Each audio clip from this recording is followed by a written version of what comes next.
bodybuilder of all time, but the greatest powerlifter of all time also. I think Ryan can be Mr. Olympia until he's 45, 50 years old if he wanted to be. This is 2000, I'm still here. I've been here for almost 11, 12 years. Been the happiest times of my life, and I kind of like hope Brian's been kind of happy with me being here. Yeah. Me, Brian's kind of like, you know, an angel to me because, you know, I've been working out now for about 25 years. And when I first walked in that door, Brian had told me I could be a world champ. And he stuck by his belief and his feeling toward me. It's kind of like we got a bond here. So I think we kind of like a family. I didn't do this thing all by myself. I had some help. And right here is my angel, Brian Dawson.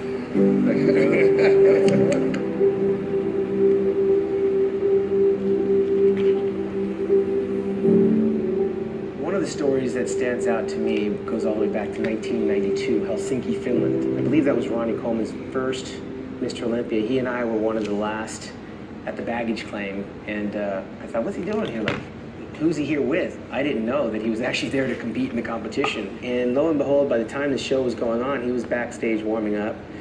And he obviously was a work in progress. I believe he got dead last in that competition. When it comes to Ronnie Coleman, he was so far back in the pack in my economy of a great bodybuilder.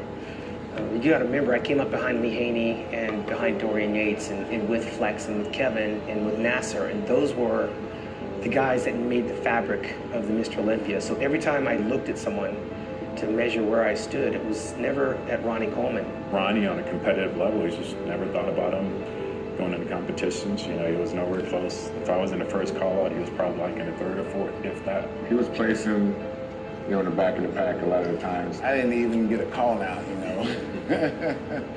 I didn't think I could be like with the top guys anyway, so I didn't even qualify for the Olympia in '93. So I went to the Olympia in '94 and placed 15, 16, somewhere in there. But at least they called me out and compared me to the other guys. So 1995 rolls around, and I went to Olympia that year, and I think I placed like 11th, somewhere in there, 12th, somewhere in there. So, you know, I'm moving up in places, and I'm doing a little bit better, you know. In '96, I did pretty good in the Olympia. I ended up in like 7th place that year. So things are getting better and better every year. '97 rolls around, and that year at the Olympia, I got 9th, you know. I started noticing, you know, this is the first year, the second year, same thing, third year, same thing. So Ronnie would be on the road with Mickey Gates and just carrying his food. We're talking about you got to go from Spain to compete Italy, and you know, so he's got this whole thing mapped out. He's taking trains, you know, we're flying and stuff. And I'm like, dude, why do you keep doing this? I felt like saying, why are you wasting your time? I was like, man, what are you doing? I mean, if I wouldn't even do this if I'm not winning. That's my approach, because I'm out there to win. And Ronnie looked at me and he says, because I love doing it. And man, I love bodybuilding. He said, man, I love bodybuilding. You know, when he said it like that, I was like, damn, yeah, you must really love it. You know? Well, I can remember like it was yesterday. They finally let me in the Arnold Classic. The show before the Arnold was the Iron Man, and I ended up in like 3rd place, I think. But the guy who won the show was Lee Priest. I'm like, man, how did he beat me? You know, Lee about this tall. I'm like, I don't know if this is sport for me. So I'm at the Arnold Classic, and I remember going after pre-judge. I went back to my room. My girlfriend at the time was Vicky, a girl named Vicky Gates. She was competing in the show too. And I think I'm done with this bodybuilding stuff. They let guys like Lee Priest beat me. I don't think this is for me. She's like, boy, shut up. You ain't gonna quit. And I thought about it, like, you know what? Yeah, I do quit. I might lose my free membership in the gym, so I think I ain't gonna hang around here for a little while longer. So.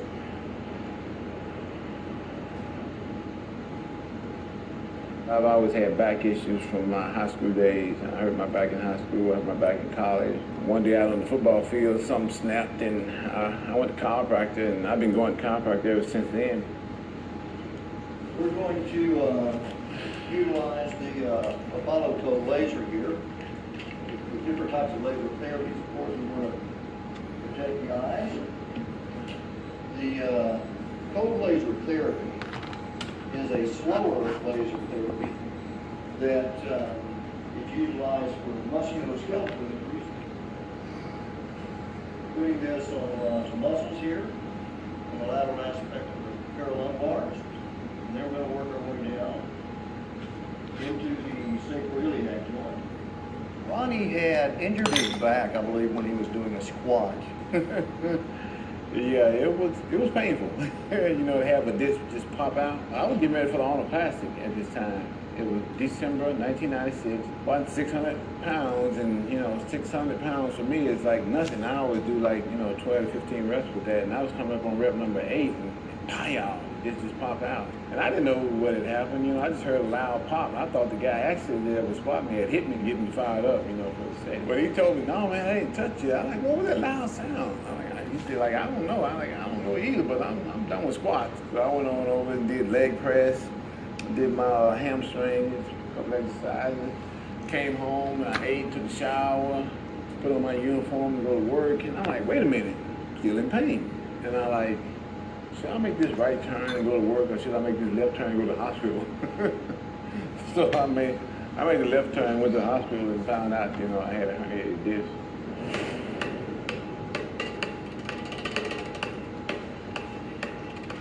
Have you ever recommended for Ronnie to stop lifting so heavy? Yeah, I sure did. Ronnie, he had a goal in view. He wanted to be the #1 bodybuilder in the world. But of course, eventually, with the massive weights that he was lifting, those discs can many, many times pay a pretty heavy price. Bodybuilding on the surface is, again, it's a great way to build confidence, relationships, overcome fears. It comes at a price for some. Ronnie trained hard, but did he train smart? That was the only thing that I questioned, especially now, seeing Ronnie with injuries and everything else. Through time, I've wished I'd known what I know now, because I still think that you could train not as heavy, but train your body to failure, or train your body to, gain lean muscle mass, not have to train where you're going to get injured. I think someone like myself, or even like Ronnie Coleman, we were just training pedal to the metal, and didn't matter, and we didn't think, oh, we're going to get injured doing this. We just did it. Get to that level, you have to train like that. Ronnie had enormous amounts of size and the quality of the muscle. That can't be done through just sitting there pumping 25, 30, or 40-pound dumbbells. You put the workload on his muscles, make them get to a level to where they're deep cuts, deep striations, and